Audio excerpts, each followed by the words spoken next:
what is taught, and while they add a lot to what happens in the industry, while they add a lot to the knowledge, how to present knowledge to a young mind, I would think, especially case writing, for example, you tend to see things from a 360-degree angle. You first think from the perspective of the learner. You don't just think of it as a teacher. You also look at it from the perspective of a learner. You think of learning objectives. You map your teaching objectives to learning objectives. So it's a process. So I did think, but I'm yet to respond to that LinkedIn post. But I do think that while Narayana Murthy is brilliant at what he does, while Abdul Kalam's brilliance is unmatched, whether we must assume that a brilliant mind is also a brilliant teacher. Also, whether we need to assume that teaching is a profession that really doesn't require any qualification. That means to treat a patient, you should be a doctor. To sign a balance sheet, you should be a chartered accountant, but anybody can teach. Is that the broad understanding? And whether as teaching community we also subscribe to that understanding? Probably. I'm just throwing open something here, so people may think about this, and possibly some of you, if you come across the post, you also can write what you think about that.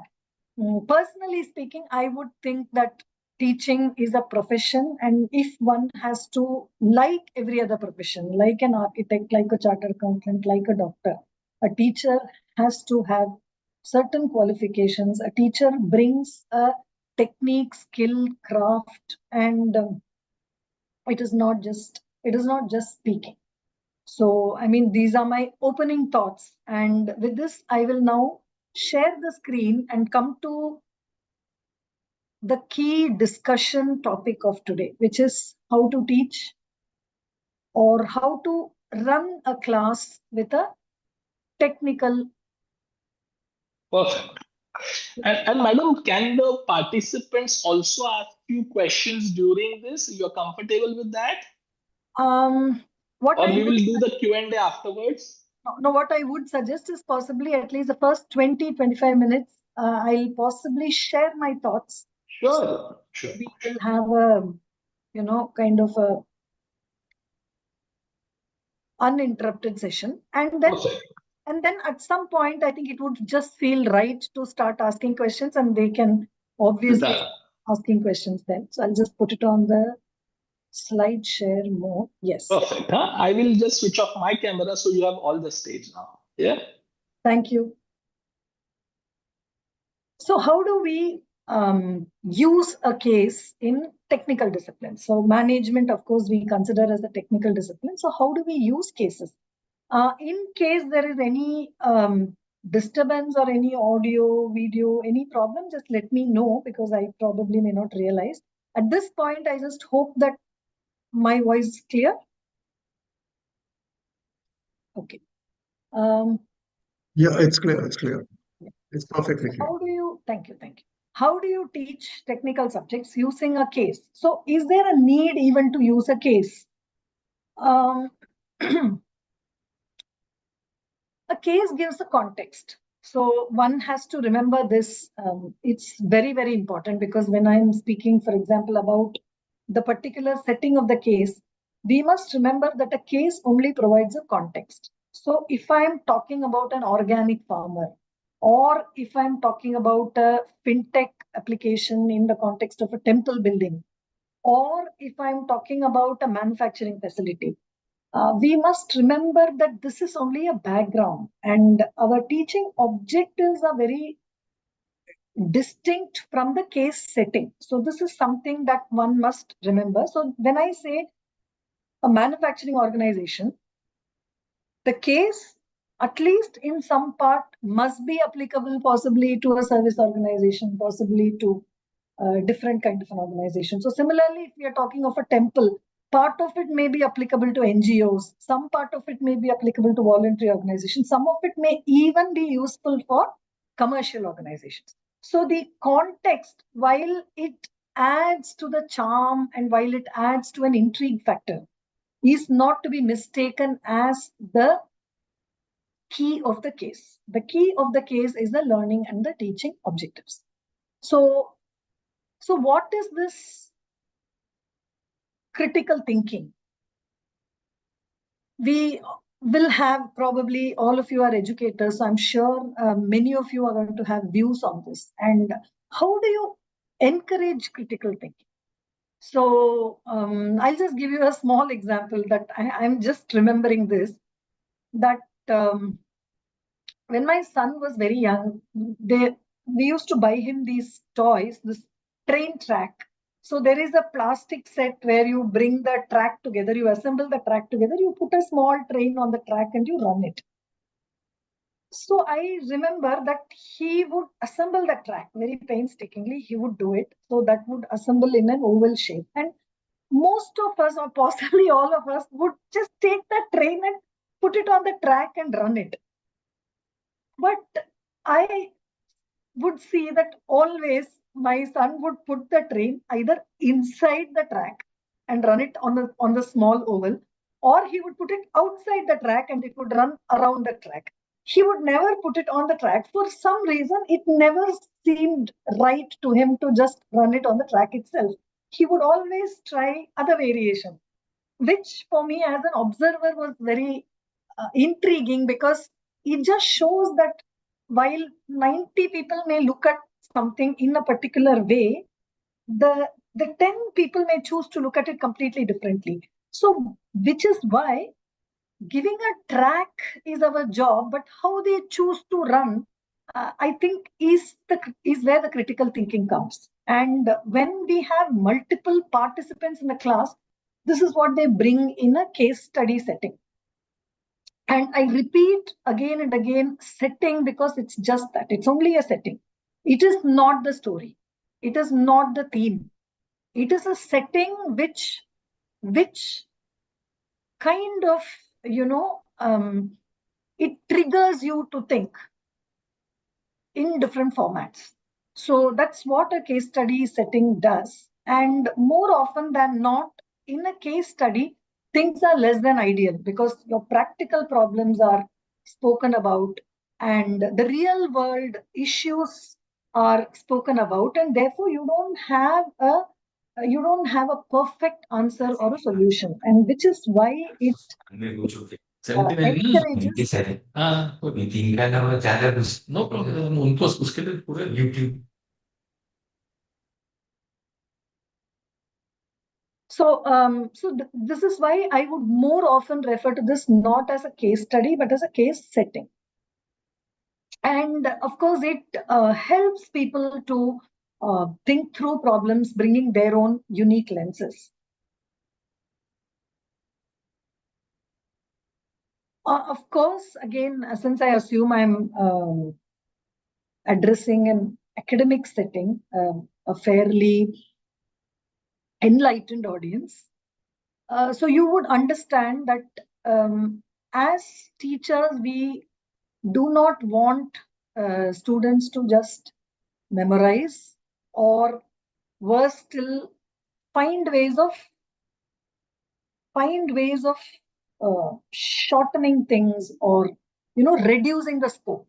What we focus on doing is to increase the scope, enhance the scope, allow the students to go through a number of scenarios and build possible solutions. And in the process, we want to have them ask critical questions, apply their judgment, put in scenarios of uncertainty.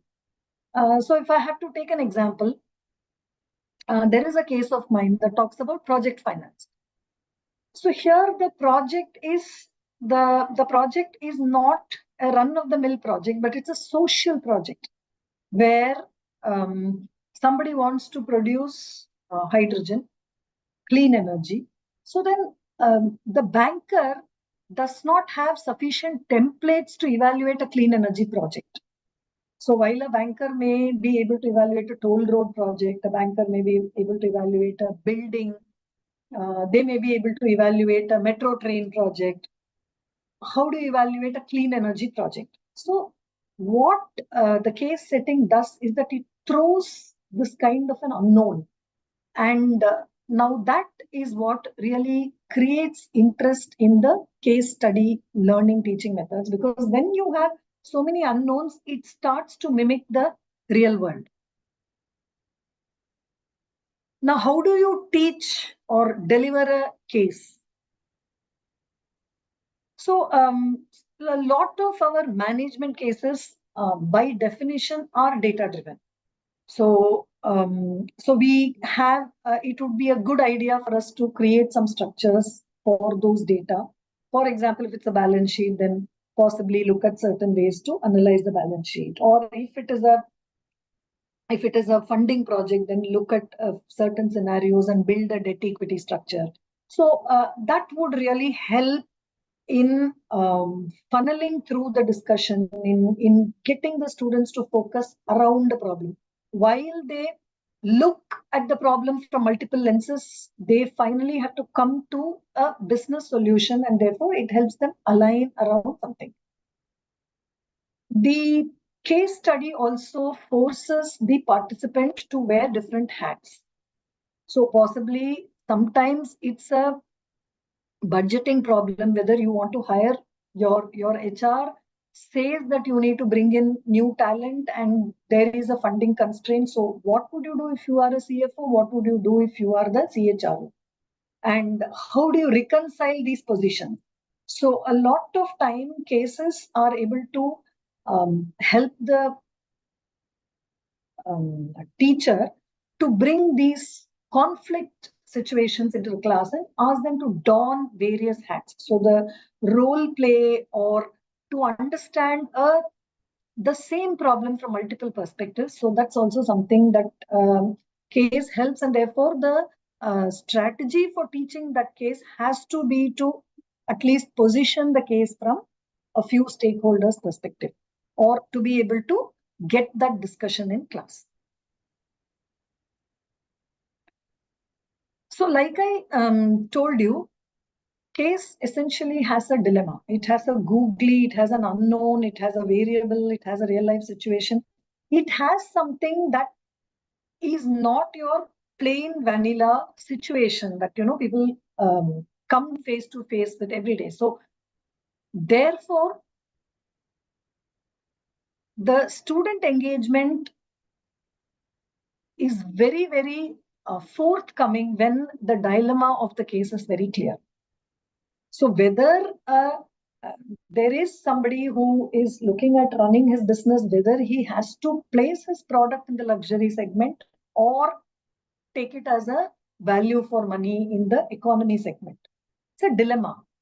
So this is where it becomes possible for students to take a stand and say that, no, I would go in the luxury segment because of reason 1, 2, 3. And somebody else says, no, luxury is not a great idea because of the situation today and reason 1, 2, 3. So then it helps the case instructor to give that trade-off, talk to them about the costs, because every decision at the end of the day has costs. So even if we are teaching a marketing case or an HR case, ultimately it comes, as far as an organization is concerned, to cost benefit. So somewhere we will, any case teacher will have to also finish the discussion with the cost benefit.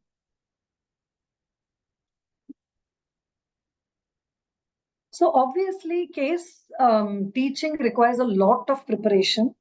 Needless to say, the instructor first has to read and reread the case multiple times.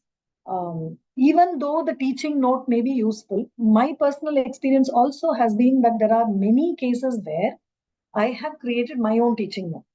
Even though there is already a teaching note, I have completely discarded that and created my own teaching note. That's very much possible because we want to bring in something there which we want to position as the problem of the case. So for the instructor, it's very, very essential to be familiar with all aspects of the case. And needless to say, when you run the case through a live classroom over and over again, your mind opens up to so many things. And there is going to be some student somewhere who's just going to bring in something to the table that probably you never thought of. So that's the beauty of the case. But it helps a lot to be really very well prepared with the case. And of course, I mean, we want the students to be prepared also, but again, we all know how that pans out. It would be a good idea, therefore, to have a mini version of the case or a small summary and possibly circulate that or maybe show that before the class discussion. Role play is very useful, like I said, because the using a case study is just so that you don't think as only a marketer. My market, how do I reach my market? How do I reach my market? Or how do I do it within this cost? How do I do it within this cost? So the idea is to take an entire 360 degrees stakeholder perspective. So that needs to be encouraged in the classroom. After class, of course, there are certain activities that will help in making the case study delivery very effective and good for the students, which is to do a debrief, to summarize what were the key learnings, and for the instructor to possibly do a quick assessment whether the purpose was served, whether the class learned at least part of the things that the instructor set out to teach the class. So I'll now come to the spotlight case. I think a lot of this attendance today is possibly because of the intrigue value of this. It's a very, very different kind of a. Absolutely. Yeah, yeah. I think everybody is eager to know such a historical movement which happened in the country and what really went behind how this entire large scale stuff could happen, you know. And you have really worked inside out on the fintech and financial inclusion for this. And you captured it so very well in this particular case. And it's now published in the Harvard Business Publishing. It's a great honor for all of us academicians in India, madam. So please. Thank you so much. Okay, one clarification is that it's available on Harvard, but we published it with IIM Bangalore. So we and a lot of representation around this case is like the Harvard faculty wrote it. No, the case was written completely by faculty teaching in Indian universities, and it was published in IIM Bangalore, and it is available in the Harvard Business School, Harvard Business publication. So this is kind of a disclaimer I want to put out there. And I also want to say that this work is not done by Harvard. It's done by us, and rightly so. And I think this is one point, thanks that you said this, because I really want to take this opportunity to tell this, that as Indians and as Indian academicians, we have a very great responsibility towards setting narratives of our nation to the entire learning community. Instead of waiting for somebody else to create a narrative and look always at India through the lens of somebody else, which is very irrelevant to us. Starting from being called a third world country, which nobody knows what. Why is it a third world? Because we don't align to either of the poles. And therefore, we are just called third world. So starting from calling India a third world country to viewing India always as a poor, impoverished country caught in chaos, and people who get things done through jugaad. So I think this is a narrative we all should consciously steer clear from, and we must be open to and prepare ourselves to scientifically present things that happen in this nation objectively and scientifically, so that people also understand that we are a very serious nation, having very, very serious business to do, and becoming the fourth largest economy or third largest economy. While it may be a nice thing, we are very serious about being a genuine democracy with inclusive growth, a functioning democracy with inclusive growth. I do not think any other country actually makes it its mission to be an inclusive democracy, inclusive functioning democracy. We have not just made it our mission, or vision, I think we have, with every election, I think we are able to successfully demonstrate it. So I think it's high time that most of us academicians start projecting the Indian contexts in a far more serious manner and with the academic rigor that as a country we deserve. So this case study is also an endeavor towards that. But once again, like I said, while the context may be Ram Temple, this case can be equally used across several contexts.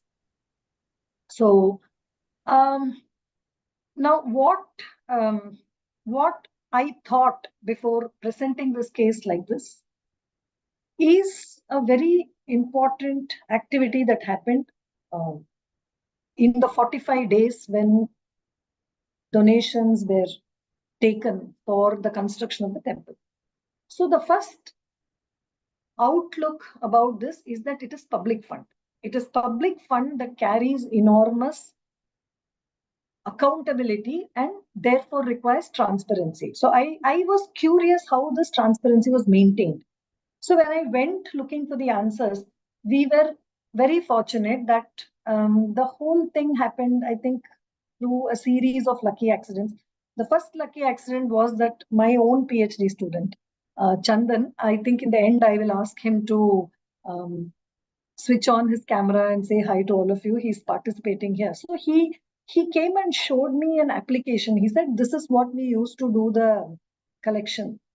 So he showed me the application that was developed for the fund collection. And he said, man, this is what we have been told to use. This is going to be completely digital and everything is going to come through the app. So this is, I think, in a way, gave me this, trigger to start writing something about this. And the next happy accident was that the app was developed by our own alum, Mr. D.S.N. Murthy, whose organization also is mentioned in the case. So that made it easy for us to access data. So he was very happy to share data with us. So the entire focus for me as somebody who teaches accounting and finance is how do you have accountability in a public collection drive?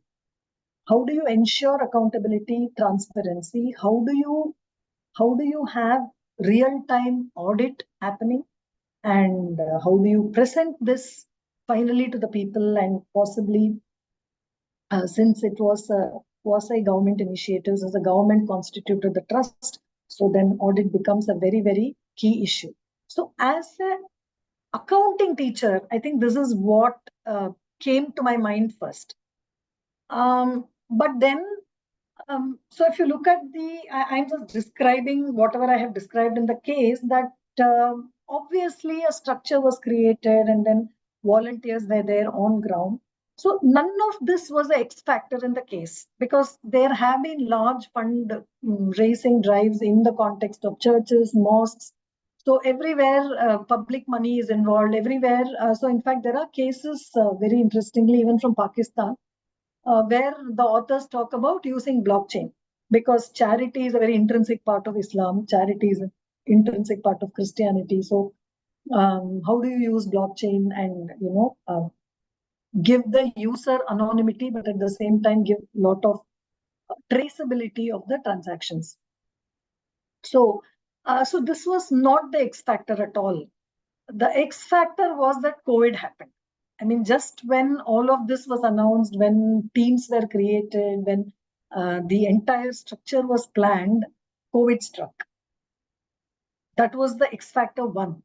The X factor 2 was here is a trust that is very used to doing this door-to-door drives. They've had numerous experiences doing that. In fact, this was the trust which also has the legacy of constructing the Vivekananda Rock Memorial in Kanyakumari.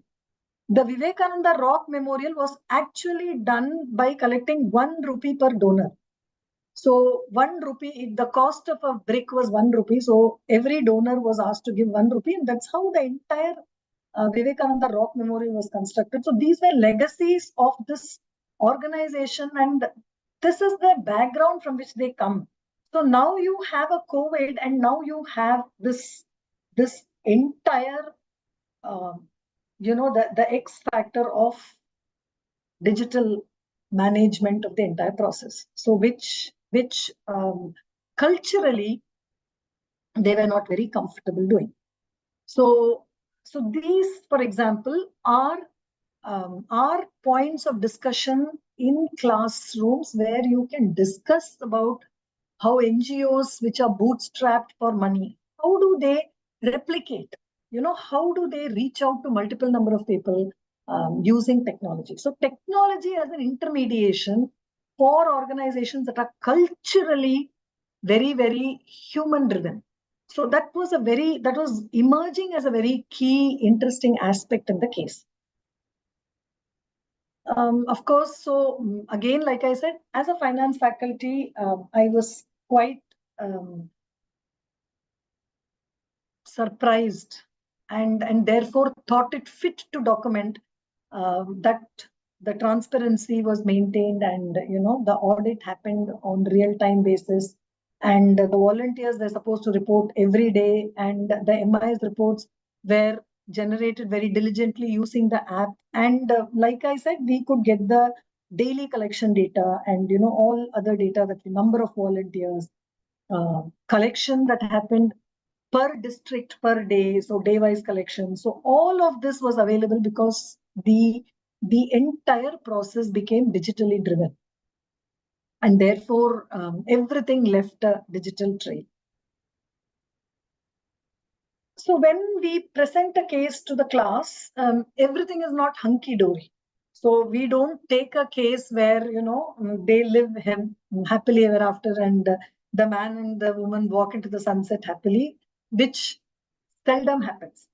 So it's always that we start thinking something, and there are challenges, there are problems, and how do you work around these problems, and what kind of solutions the students are able to bring into the class when you give them these kind of real life problems. So those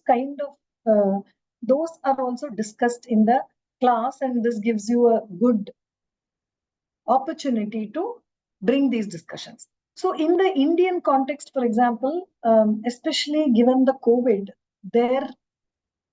this was just a beginning. We had repeatedly situations where large scale distribution had to be done. And so everywhere the technology intermediation happened. So about 10,200 crores was deposited in the first wave of COVID over the beneficiaries' accounts as direct benefit transfer. So starting from that, the digital transformation, that's a very, very important learning objective, and students could bring in lot of value in terms of discussion about these things. So the challenges of technology adoption, the sheer complexity. If you see the nation that we are a very, very large nation. We are almost the most populous nation of the world already. And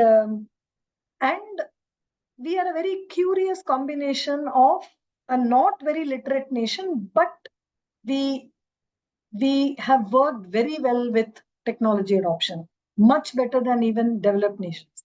So today in India, you can just go and drink tea and pay online. That's not something that you can hope to do in many European countries even. So we are a very curious country, which means that our requirements are very different, and products have to be fashioned for a country of this size. So there are so many things that that the case brings as learnings, as spin-off. So while the case is again basically a FN 101, accounting, auditing, online auditing, transaction, reconciliation with bank, how do you maintain transparency, trust, how do you use technology, how fintech helped in this whole collection, while all of it also brings in, if you see, a lot of other very, very interesting aspects when we discuss the case.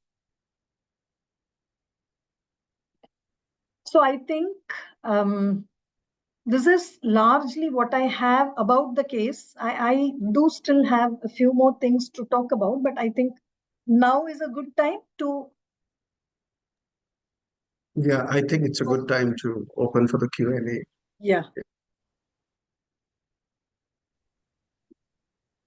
So for asking question, there are two options for you. You can go on a Q&A or you can raise your hand.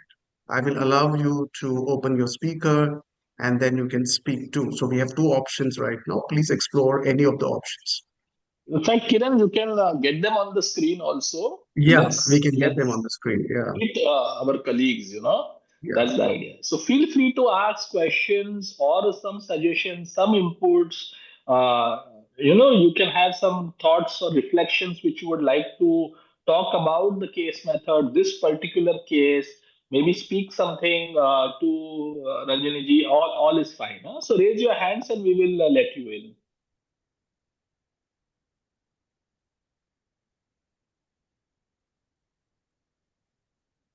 So there's a question which is coming in the Q&A. What is the dilemma in this case? Yeah, I think I covered part of it when I was speaking. So the X factor that I was talking about. So for an organization that was very comfortable doing face-to-face dealings, adopting technology at this scale. So I think I did not refer to the scale.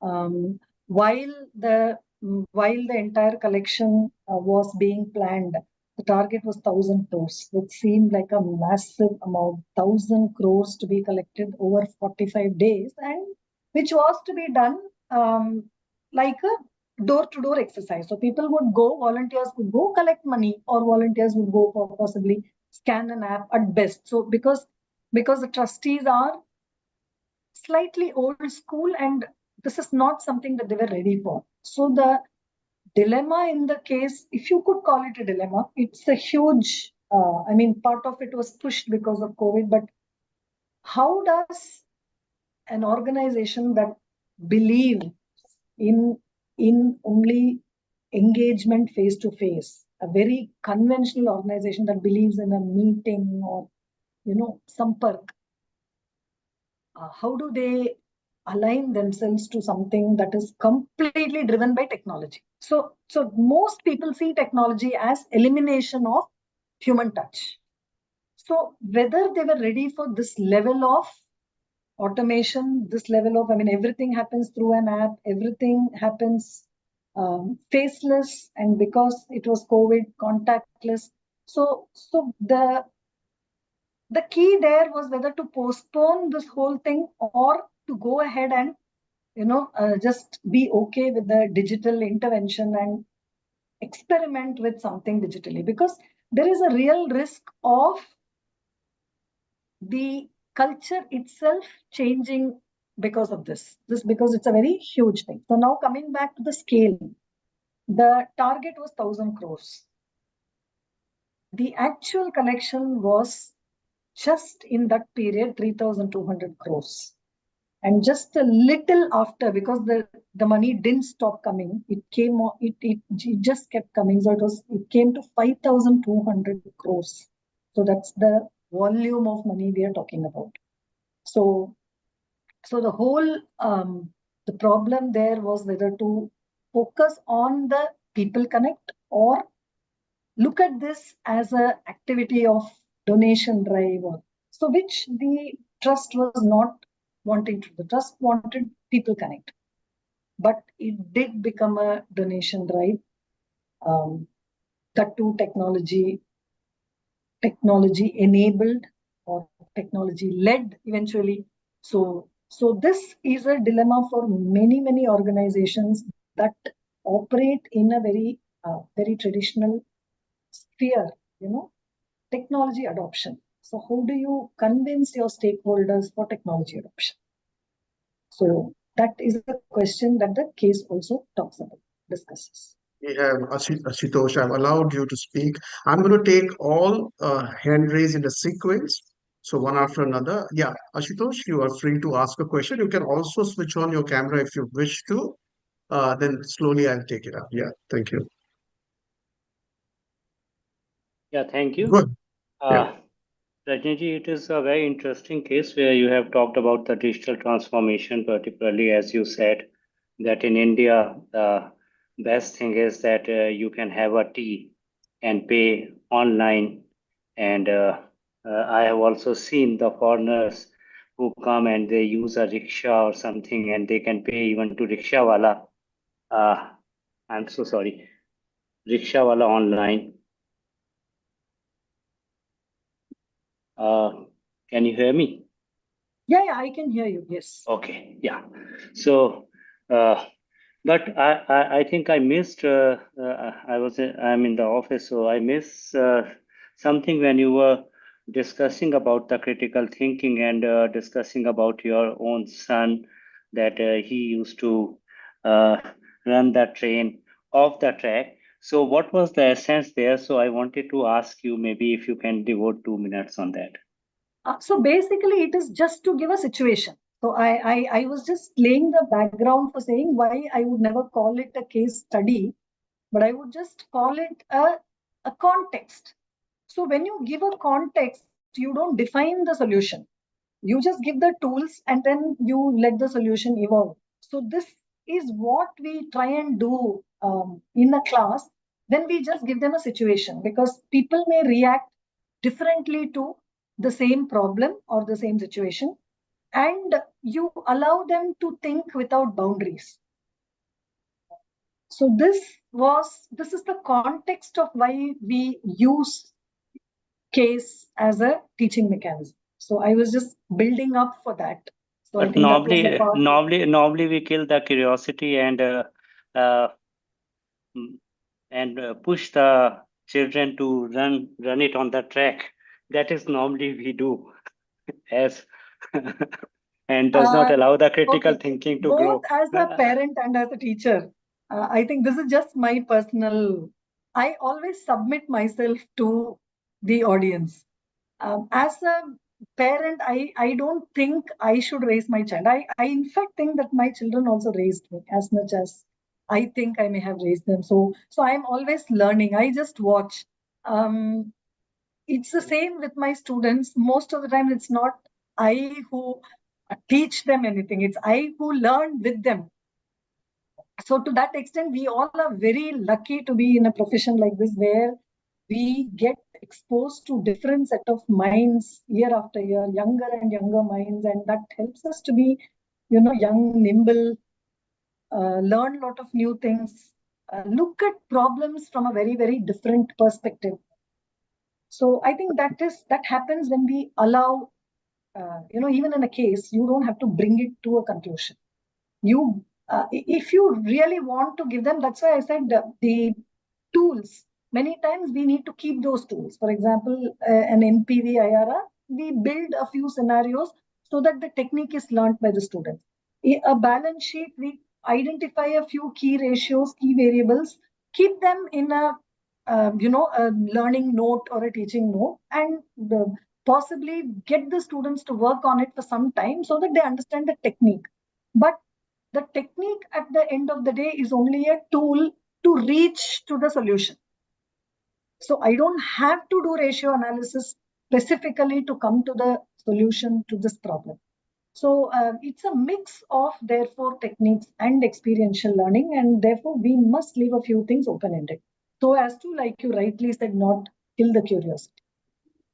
We have a next question coming up from Suprasanna. Thank you, Ashutosh. Good morning, ma'am. Sorry, good afternoon, ma'am.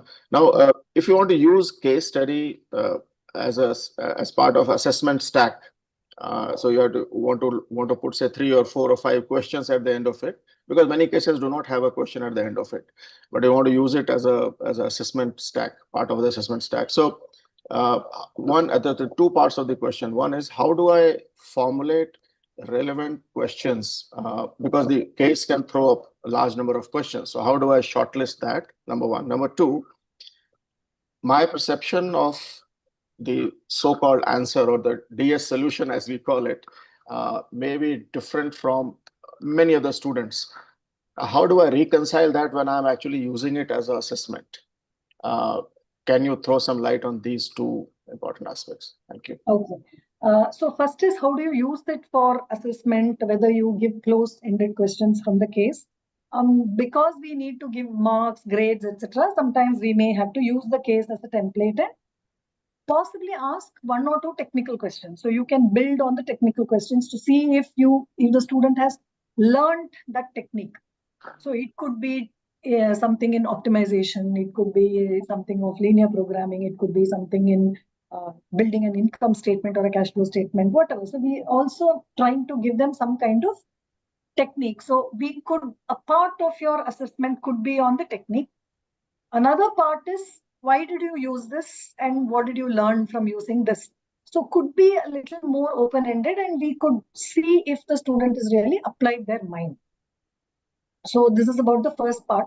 Your second question, I think you said when people come up with radically different views, how do you reconcile it in the classroom?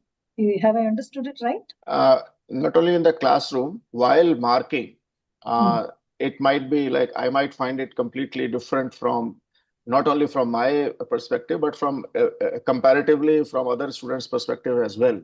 How do I kind of bring in some objectivity in my scoring when I score them on that? No, you don't have to be objective all the time. I mean, you are the teacher, right? Yes. You're allowed to have your judgment there. So if what that particular student says makes sense, and if they have created if they have created a logical argument to present them, they should even conform, because the idea of a case is not to get a single solution. True. And most of the problems in life don't have that one single ideal solution. Not in life, not in business. So creators of the case would have something in mind. To be there.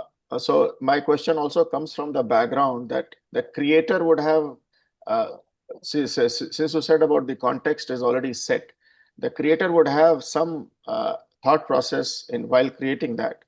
And should I be aiming, not wholly, if not wholly, at least partially, should I be aiming to drive the students towards that thought process, or leave it open? Not at all. Like I said, I have scrapped a lot of teaching notes and created my own. The case is the case authors, but the teaching note many times is my own. All right. Thank you. Thank you. Very helpful. Thank you, ma'am. Yeah. Mr. Prasanna? Yeah.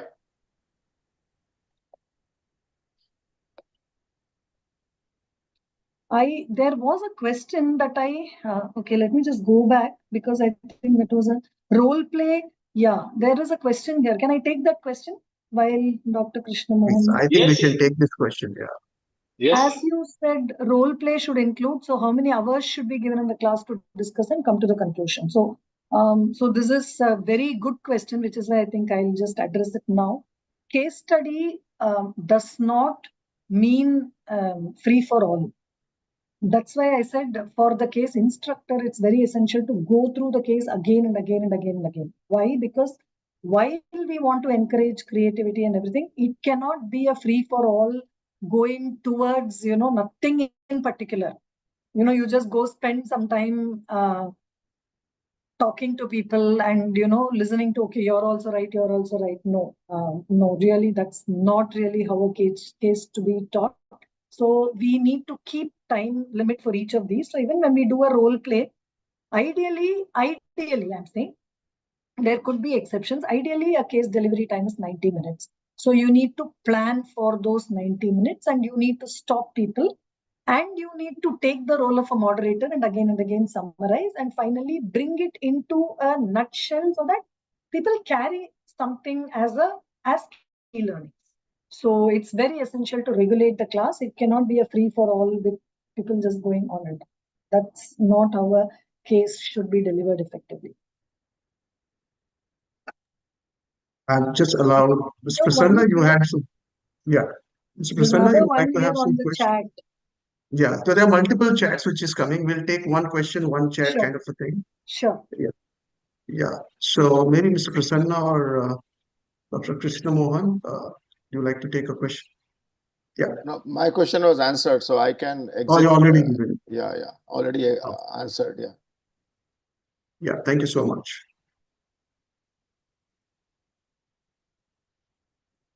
Okay, I'll Yeah, I take think another. we have. Yeah. Yeah.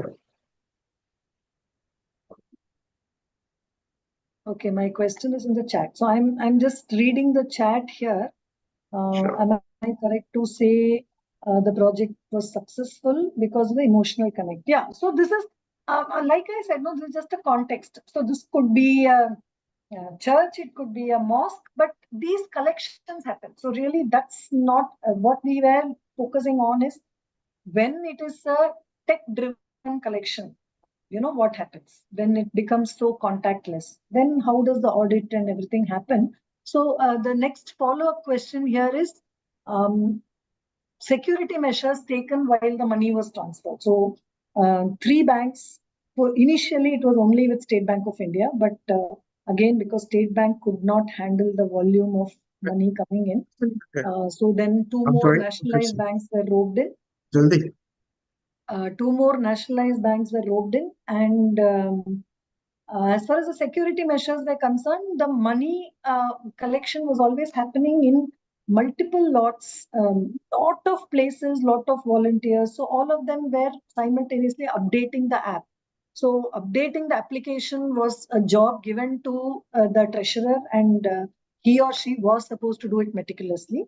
And the physical deposits in case of cash, because I can just show you if you had seen the case, not a lot of collection happened through cash. Possibly, I think 1/3 only happened in cash. So, and the cash deposits happened on a daily basis. So it was not an issue. Since most of it happened digitally, security and transfer of money was not a big issue. Okay, so we can take a question from Aarti Modi. Yeah, Aarti. Aarti ji, you can introduce yourself also, so we also know.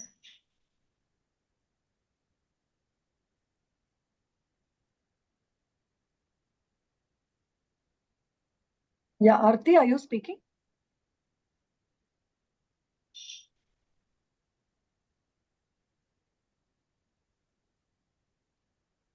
Okay, I think we are not able to hear her. We'll take another speaker. Yeah. Aarti, you're able to talk? Okay. Yeah, I think there are a few questions here on the So chat. let's take that. Yeah, let's take that. In a class of 60 students, how should we proceed with the case study methodology, especially cases like these? Okay, good question. The most brutally honest answer to this will be, in a class of 60, 50 will not read the case. That makes your life very easy. So, I mean, jokes and sarcasm apart, in the unlikely situation of all the 60 having come prepared, it would be a good idea to create groups. And since mostly cases will have a dilemma, you can ask the students to align themselves to different groups and present each of their solutions. So that's a way to go about if you want to engage everyone. So, but it's not practical to engage everyone. Not everyone is even willing to be engaged. Because there are so many cases, and some will naturally appeal to some people, so they will end up participating more. So that may not be a problem. Whether the case covers only the collection, yes, it was only for collection and accounting and audit of the collection, not the utilization. Which strategies have been used to convince people? And marketing as a technology adoption was a challenge. So technology adoption actually happened with the collectors. So starting with people who were nominated as the volunteers or who had self-nominated as volunteers, the app had to be shown to them first. And they had to become comfortable using the app. And afterwards, the adoption picked up slowly during the period of the collection, and it slowly went up. The way people responded to the app, that means the collectors and the volunteers, it increased with training. So that's another aspect, that technology adoption requires a lot of handholding and training. What is a specific learning for the students? Operations, or developing the app, or financial regulatory ecosystem? So you have covered everything basically. So different faculty may possibly approach the case differently because there is a lot of scope for faculty to take it as a leadership case, as an organization behavior case, as a, like I said, audit finance 101, accounting, transparency, real-time audit, reconciliation. Another is the financial regulatory ecosystem. What is the way forward to go in terms of fintech? How do you get them to report? And how do you regulate these kind of transactions? So all of these can be discussed depending on the case instructor. What is it that they bring to the case? Okay. So let's hear from Aarti. Aarti, are you ready? Are you able to hear us? Or I'll give an opportunity to the next And participant. Ms. Shetty also Yeah, is sure. live. We can request her. Yeah. Or Uma Krishnamurthy.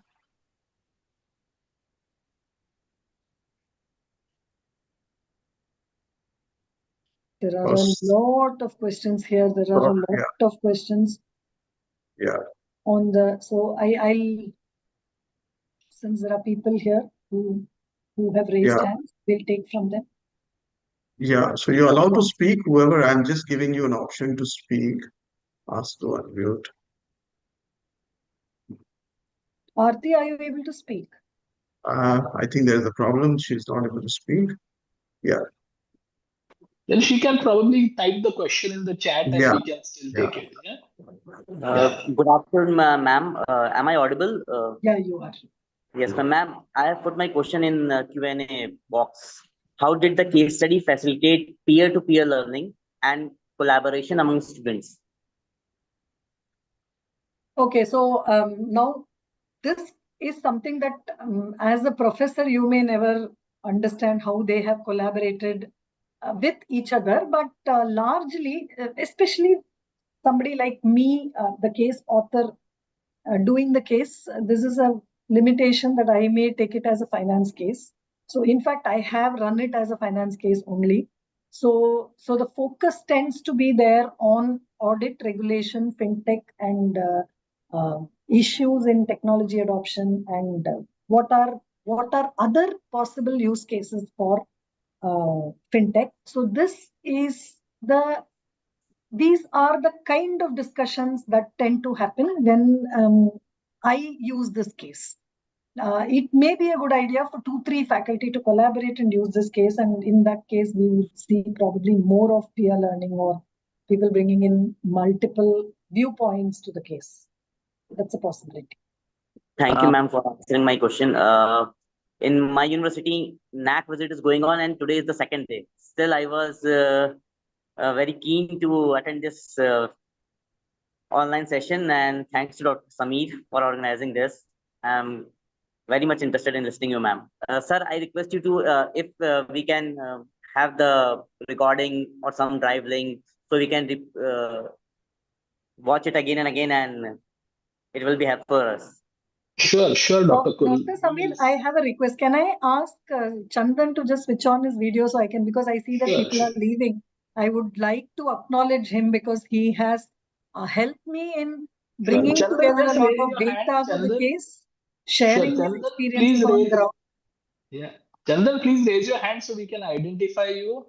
So Chandan is also my doctoral student. So he's working on entrepreneurship. Chandan, switch on your video for a minute and you can say I'm promoting him to a panelist. Chandan, you're good to... Kiran sir, can I speak? Yeah. Yes. Madam, 1 minute. We'll just have 1 minute. Okay, 1 minute. Yeah, Chandan, you're good to activate. Yeah, go ahead. Hello, Professor. Hello, Chandan. It was a good presentation, Professor. As expected, it turned out to very well, and nice discussion and good questions coming up. I've seen this on both the platform, right? In the Zoom and you can just share quickly one experience of yours in the collection, right? Since you yourself did. Yes, definitely. So for us, it was a second project, right? It was a dream come true for many of the people in India to being part of this Ram Janmabhoomi Tirtha Kshetra Nyas contribution collection drive, better I call it. So we have been divided into teams of 5 each. We used to go door to door, right? From around 7 in the evening till 10. Post 10 o'clock, we used to come and sit in a common place where we used to collect all the coupons, enter the data into the application developed by Dhanush Corporation.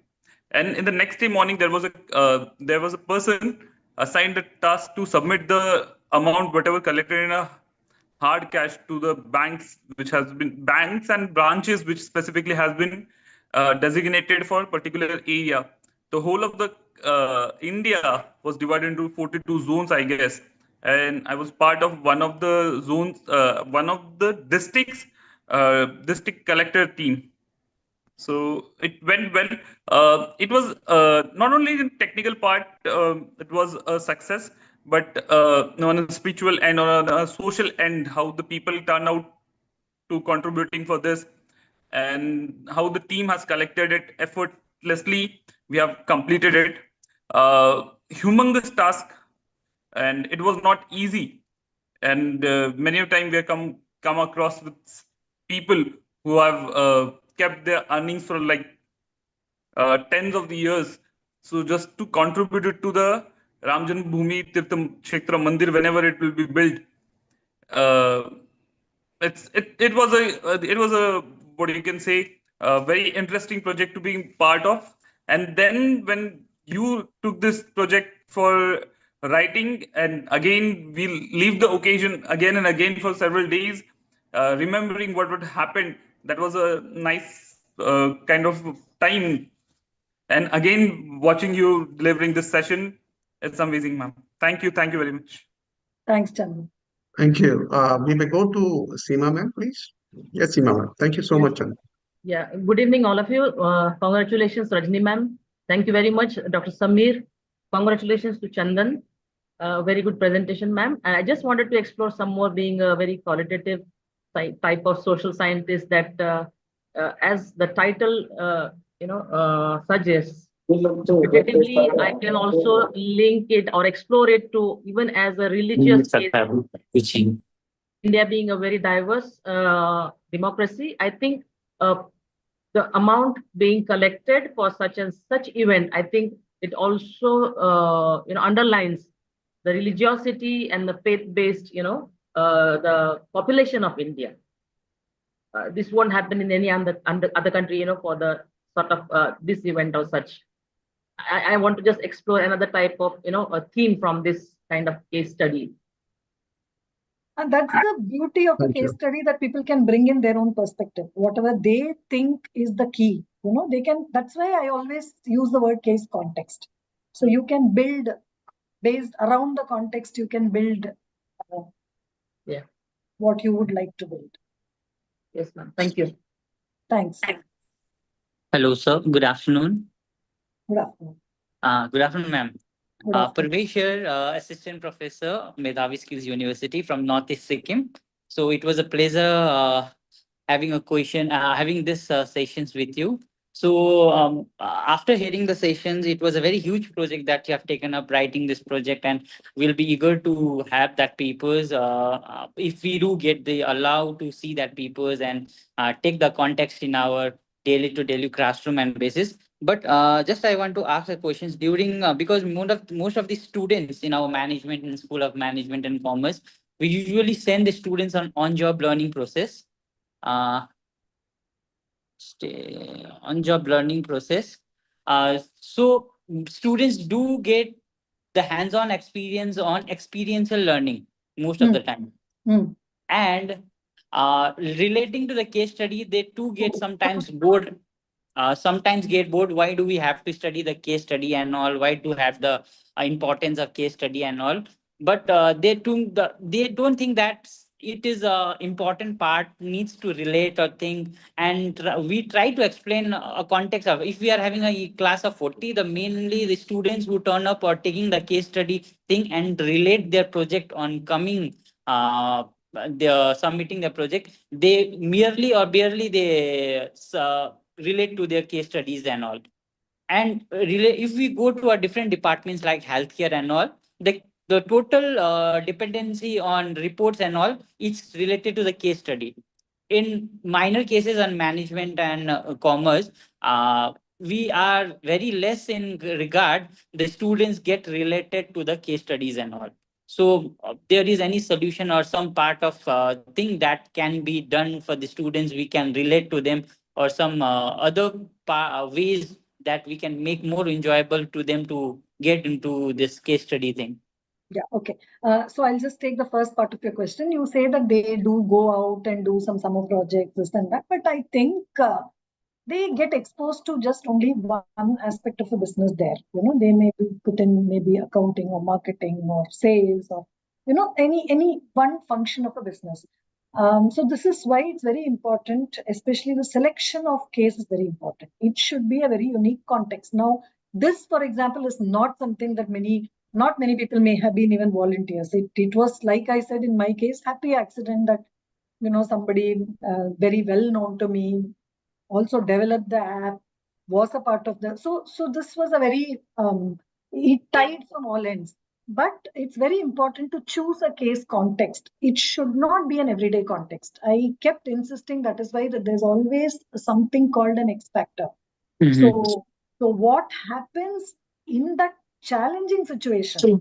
If you take, for example, the latest podcast of Vijay Mallya, it raises so many ethical questions. Banks write off loans regularly, but what is so different about this? Right. So why was this different? So this is not something that the students come across in their summer internships or anything. So it's very important to choose the context so that it can drive discussion beyond their comfort zone. Yes. So that is on us as educators. Second, how do you get them interested? Many times I think it's not our job to get them interested. We don't have to make everything interesting for them. Yes, ma'am. It is for them to make up their mind to learn. Again, like I said, this is very serious business, and that's how we should present it. So if you want to sit in my class, you should be okay with not having fun. So this is something as instructors we need to make very clear. We're not here to entertain people. Correct, ma'am.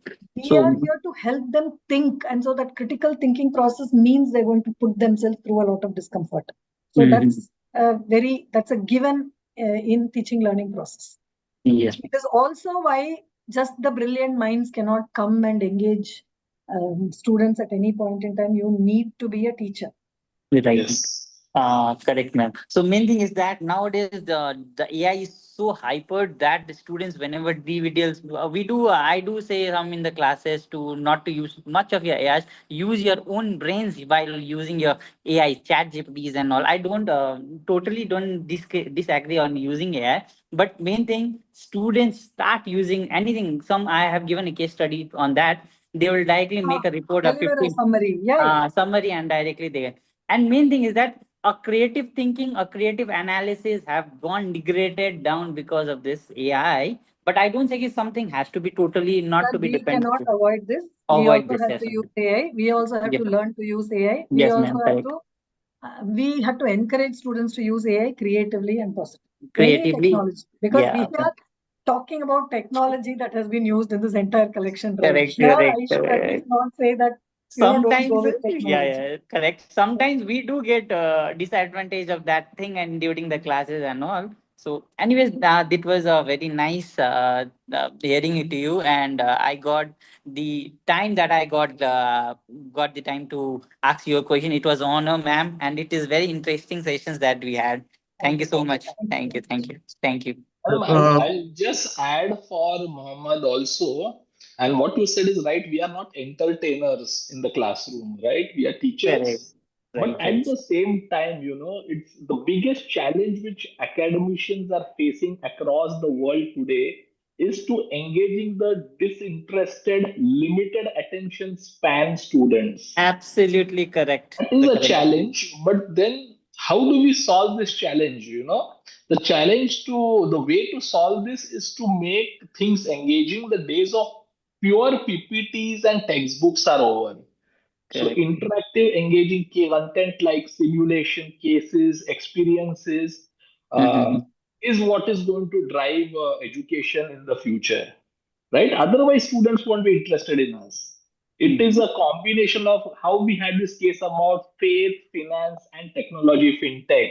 Same is education and technology, interactive content. All is this what is going to come in the classroom, because we ultimately have to deal with students who have a short attention span. Case studies has proved as one interesting way of engaging these audiences, because it is two-way, it is multidimensional, which alone plain vanilla teaching many a times will not do. So I think these are just steps what we are trying to do to learn Correct. from the best on what can we take to our classroom tomorrow morning. Yeah. Smaller steps also will really help us. So that's what from my side. Kiran, to you. Yep, Thank thank you you. very much. Should we take one question from the Q&A? Because I think there are a lot of Q&A which is coming in. Very interestingly, there are some questions, whichever you feel the best to pick up from. How does the ROI compare to similar fundraising projects? So I must tell you that generally for fundraising projects, etc., when the best way to compare ROI is to look at the crowdfunding platforms. So they take a lot of a good part of the collection goes to the crowdfunding platform. But since this was volunteer driven, it was less than 0.05%. It's not an ideal situation. This is not what normally happens. But this was because here a lot of volunteers use their own mode of transport, and they practically did it out of passion and devotion. This is not how it pans out for any other regular fundraising project. The best way to compare fundraising project today, for example, what we do is look at the various crowdfunding platforms available and see which charges the least platform fee, and we go with that. That's one objective measure to evaluate ROI. The other measure is to see how human intensive or how expensive is the technology that is being deployed. So in this case, the technologies were inexpensive. So therefore, the ROI was pretty high.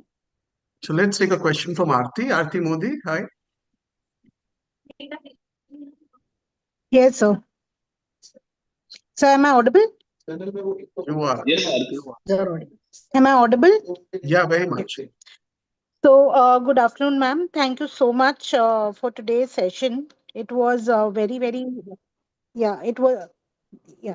Thank you so much for today's session. It was really, especially being from a finance faculty, it was really nice to understand that, we can teach finance through case studies, because numericals are what we normally look at. So,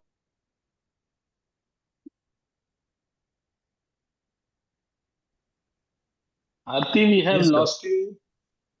I think there's some problem with her in terms of her connection. She was not able to speak last time also. Meanwhile, Dr. Gunjan. Good afternoon, ma'am, and good afternoon, Sameer sir. Thanks for organizing this wonderful session, and thanks, ma'am, for sharing these insights. Ma'am, I'm an associate professor of finance in GLA University, which is located in Mathura. And last year we have started up with Harvard case-based teaching. So right now we are taking up Harvard cases in classroom. So as an instructor, what challenge I used to face, because cases are basically lengthy and I am facing up the time management challenge. And I just want to understand that during a trimester system, how we should be coping up with the time challenge that we are facing with these detailed studies, which is involving a lot of discussions. If you can just help on us. Especially in finance, a good way forward is to break down the techniques involved. So for example, if there's a balance sheet analysis, or if there's a ratio analysis, or if there is a NPV IRR, so teach these techniques with small numerical examples upfront and give them some exercises to do. Once you have prepared them, then in the case we can focus on the other non-technical aspects, which are more management in nature. Then a good idea is to do a lot of reading outside of the case. In the classroom, it's difficult for us to evaluate whether all of this has been done by the student. But when we assume that the students come with a certain level of preparation, your delivery will be to that level. And students will understand that for them to understand and participate meaningfully in class, in case settings, they'll have to come more prepared. So prepare the student mentally for what is to be done. Say, if possible, much before you teach, much before you take up a case, equip them to what is expected from them while they learn this case and how they can get the best use of this case. So prepare them first, tell them with what particular preparation they have to come.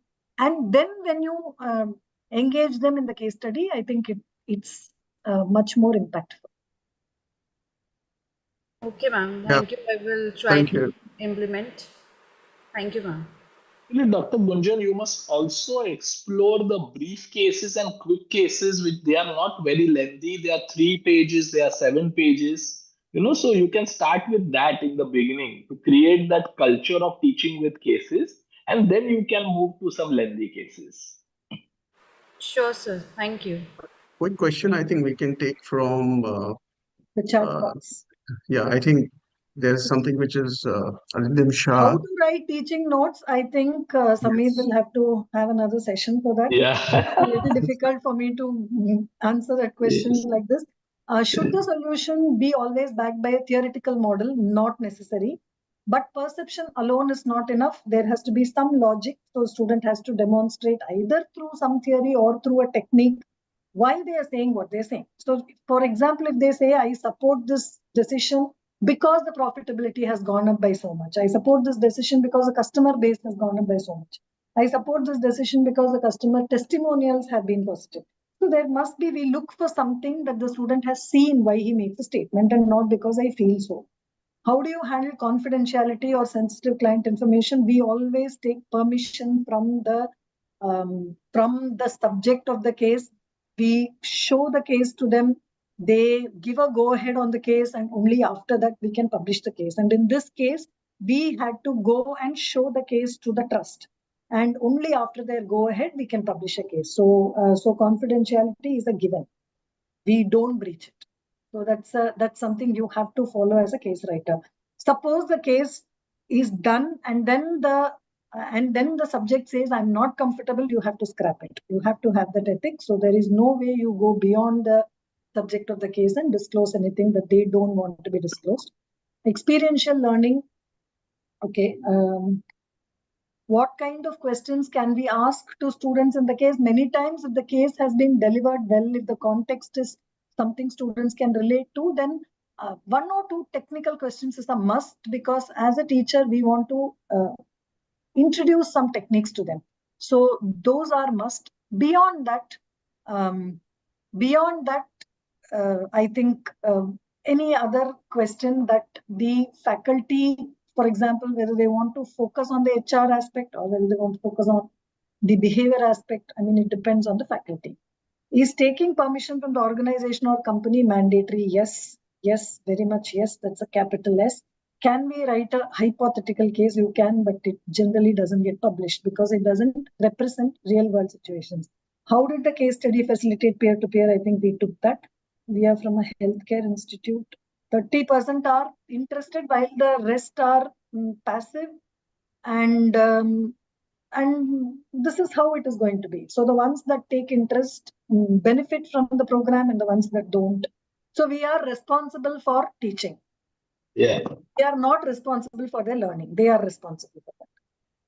Also, the same happens when you don't use a case, but some other teaching tool like a book or a presentation. Not everybody will be interested in every single thing in the classroom. What best as teachers we can do is we can make it interesting, consumable. That is what we can do. But after that, it is also the role of the student. It's an equal responsibility of the student to learn as it is for us to teach. Yeah, I think we have Suresh here. Hi, Suresh, you can always switch on your cameras if you wish. I have promoted you as, yeah. Yeah, hope I am audible. Yes. Yeah, ma'am, one question that I have as a faculty who handles cases in the class is, there could be a tendency sometimes for the students to go outside the content of the case to substantiate what they are propagating or what they are proposing as a solution to the dilemma. So how okay is that to allow deviation from the content of the case? So like I said, I cannot emphasize this enough. The instructor has to read the case, I think, at least 50 times before you actually do it in the live setting of classroom. Of course. Now, also you take on the role of a moderator. You don't allow discussions to stray far away from the subject so much that, one person ends up hogging the limelight. That's not the situation we want. Yes. Third, if we believe that a student has genuine inputs and they are trying to create an altogether different template, you can encourage them to write whatever it is that they feel and take it up separately offline for an evaluation. Okay. And then if you find it worthwhile, you can always in the next class speak about it for 5 minutes and then you can bring that perspective and you can move on. But at that moment, you'll have to confine it to the content of the case. Absolutely, you have to. Absolutely. See, case study delivery requires a lot of discipline in terms of time management. Yes. And the more prepared we are, the better it happens. Of course. Yeah. Thank you. I think we are on time. We have a lot of questions there. I think we can just look at the Q&As and then quickly look at those. Some hands are coming from behind. I would love to thank you, Suresh. Thank you. Yeah.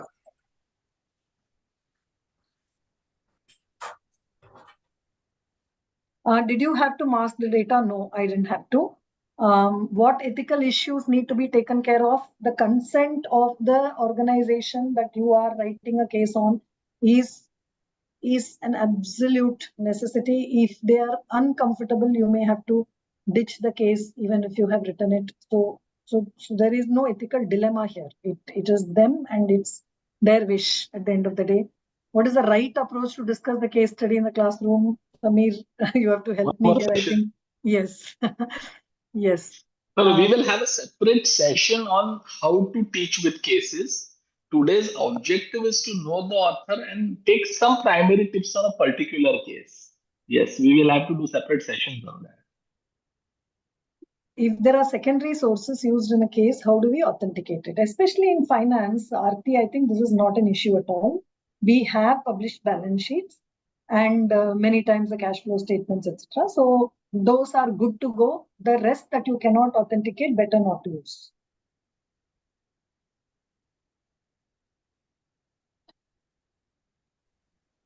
I think we can take it from the Q&A and then, of course, we can do a conclusion to the session. All the hands which are raising is already taken care of. How was the narrative built from first person perspective? Yeah, always in a case, you build it from the first person perspective. So in this case, it was the trust dilemma, whether they have to go in for a digital and a faceless collection or they have to go in for more people connect. So they had to choose the digital connect and what conceptual theme area. So this is a good, I think, Samir, a lot of questions are around how do you prepare a teaching note? Yeah, so I think, we will capture that. Sure, we are capturing that parallelly. We will create a content around that. Sure. So I think I have more or less browsed through these questions and most of them are answered. Really, I think fantastic session, madam. I think we should conclude. It's 4:30. We've already passed an hour and a half. So Dr. Anjani ji, thank you very much for this very insightful session and more difficult technical subject, finance and case studies and making it so simple for all of us to understand. So kudos to you for that. Thank you for gracing our first occasion, everybody. This is the It's first an of honor. its kind. Yes, and we thought let's start with Jai Shri Ram. So this case, and participants, thank you very much for your wholehearted support for initiatives like this. This encourages collaborations. We all can be together on LinkedIn. We are planning to do at least 1 or 2 sessions on these lines in the days to come. So be associated with us at Yangpo University Partners. Many of us, Ranjini ji, for your knowledge, most of them are also our participants and clients for our case study and simulation. So it's a great insight for all of them. And write to us if you wish to have some specific case or a specific input like case notes. We have captured that. No? Madam, it is possible that many people may write to us and then we may write to you too for some answers, some clarifications, and we look forward for that. And finally, a very big thank you to Kiran Surti, my colleague at Yangpo, and my Yangpo University partner teams. In a very short span of time, we could get this 1,500 senior academicians to listen to us and put together this entire thing. Yeah. So thank you very much, and let's be together. Let's be in touch. Thank you very much. Yeah. Thank you so much. See you all. Bye.